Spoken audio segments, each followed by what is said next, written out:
So what's up, guys? It's Austin. We have a little news. This morning the Jetta broke. We sold a lot of parts off the truck, a lot of aftermarket parts, the mirrors, a whole bunch of stuff. Anyways, so me and V pushed it back from that corner all the way to here this morning. And now we finally got some time to work on it. So I'm gonna do the axle on it. It's on the passenger side. But now we gotta push it in. So this is gonna be the best part about it, is we actually gotta push the car from here all the way up a driveway that's got a pretty steep slope. I remember we couldn't do it. She thinks we could. Worst case scenario, take the hitch off my dad's truck. We did it with the last car, you and I. But the last truck, I think, like, had no motor in it, right? No, it did. We were driving it. Veronica car. Yeah. And you're like, holy shit, you and I did it. And like, I tried doing this with my other buddy and we couldn't do it. I swear. Okay, anyways, worst case scenario is we hang a tire, take the hitch off the truck, and like hang 1 or 2 tires, which I have on the floor there, and hang it off the truck right where it'll hit like the back of the Jetta, and we'll use it in reverse to just push it up the hill.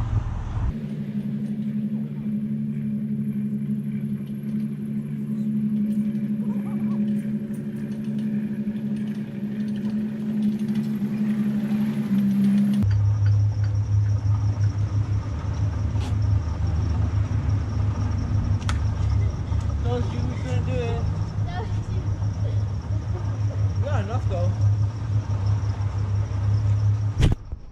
Yeah, we definitely got enough. Like, if we wanted to, we can just do it here. She's in, but I don't know. I really wanted to make it like higher up, just in case there's any stains or whatever. Woo! Good job, babe. Thanks to V, because she's always such a great helper. She's always looking fine doing it.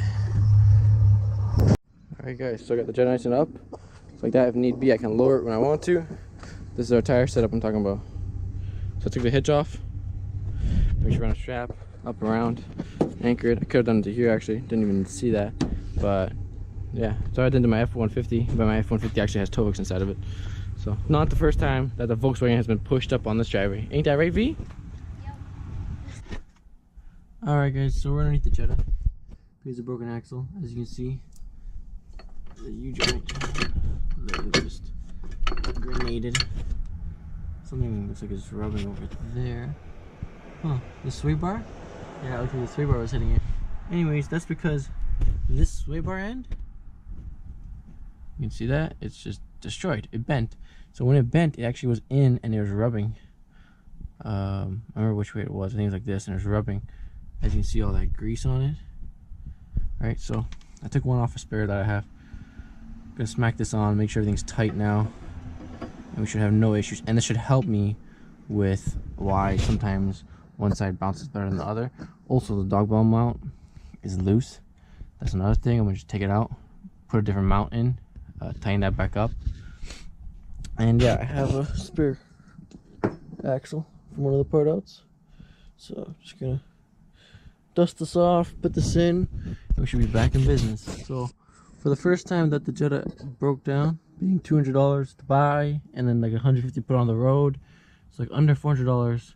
The only thing that I noticed is the exhaust little metal heat shield thing has been rattling, so I see it, it's right there.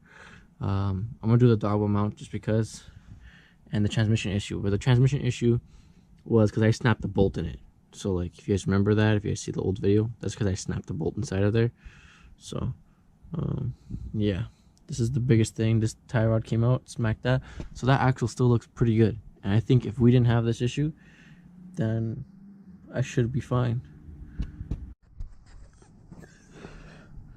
So guys, since I'm here, I got all the bolts out, right? That's out. Now, what I thought was I'm going to remove the ball joint, but before I do that, I'm going to remove the tie rod end, because this tie rod end, I installed it, but I didn't install it deep enough. So because of that, the wheel actually, if you drive the car forward, it's slightly towed in. So I need to fix that, just pull it in a little bit, we'll straighten out the wheels, I hope, because I'm always driving to the right side. Haven't done alignment on the car yet, so at least this will help it a little bit. Hey guys, so I ended up adjusting the tie rod end. Got the axle out, took the ball joint out. The 3 bolts makes it a lot easier. You can just swing the axle out, boom. So now I'm going to put this end in, and then I'll wiggle this side. So you always want to put the flange for the transmission side first through the hole. And I'm lucky that since this is out, not lucky, but you know, put the transmission side in first.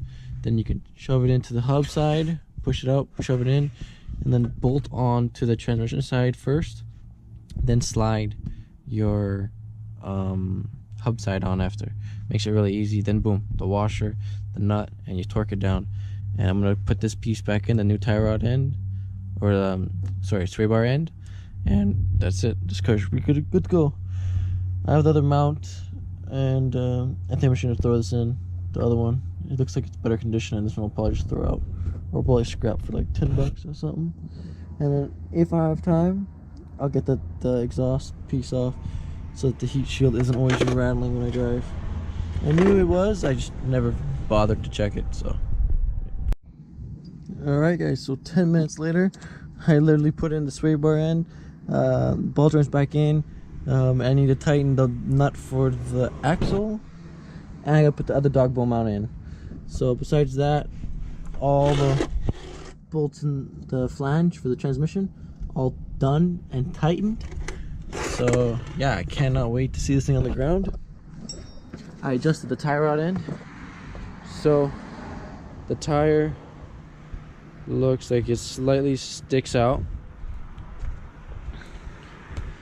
and like this, it looks like it slightly sticks out. Okay, so I'm gonna back this off a little bit for the tie rod end, and hopefully if I can get this looking at least pretty parallel, I'm hoping when I go down the road it won't be completely terrible. So those of you guys that don't know, I was selling an upgraded dog bowl mount, part of a set for the Fierce 6 MK4s, but nobody wanted to buy the set. So looks like the Jetta's gonna get it, and the upgraded clutch off the turbo motor. It's a stage 2. Looks like I'm gonna throw that in here if I ever need to pull the motor for any reason. Yeah, why not, right? Might as well get some use out of it. So the mount's all done.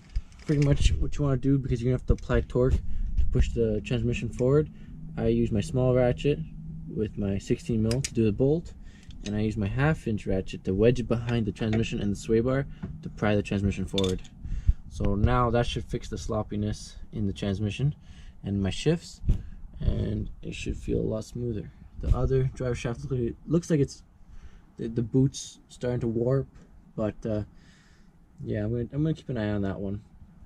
If it goes, I have another one as well for the driver's side, so I'm not worried. Now I just have to really care about is the passenger side. So we're gonna lower it down a little bit so I can get the sway bar end in, and then that should be it for underneath work.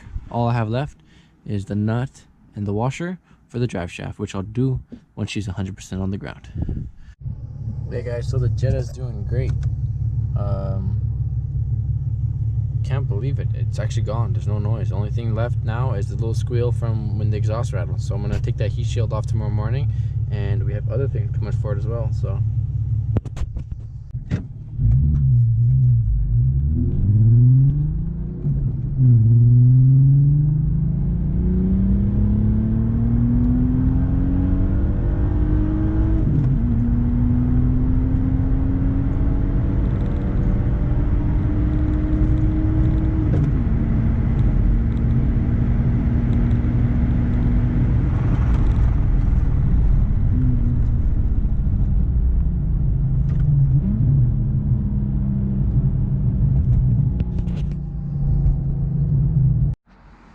yeah, so the test went great. She held up fantastic.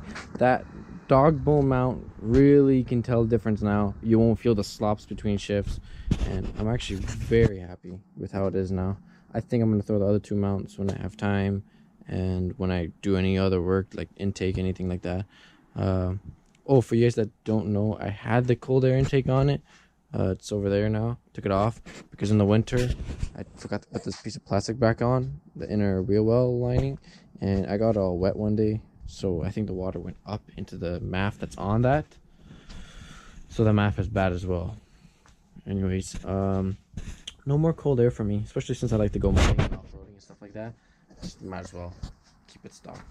It doesn't have any performance mods on it anyways, right? So I just want the mounts on it and the clutch so that when I do a new tow hitch, it will be good to tow and I'll have the power for it. So yeah, very happy how it turned out. Like, honestly, a guy with a stain.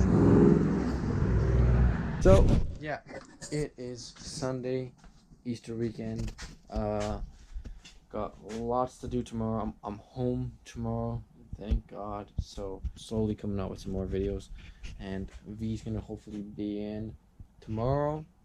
When she does, that's when we'll start working on the Honda, and in the morning pretty much I'll just be working on the Volkswagen, going to get parts, sell parts, stuff like that. We sold a lot of parts for the truck today. The Borla attack catback, that's all sold. The mirrors are sold. Spacers, the cold air for the truck sold. So it was a good day for the truck selling parts wise.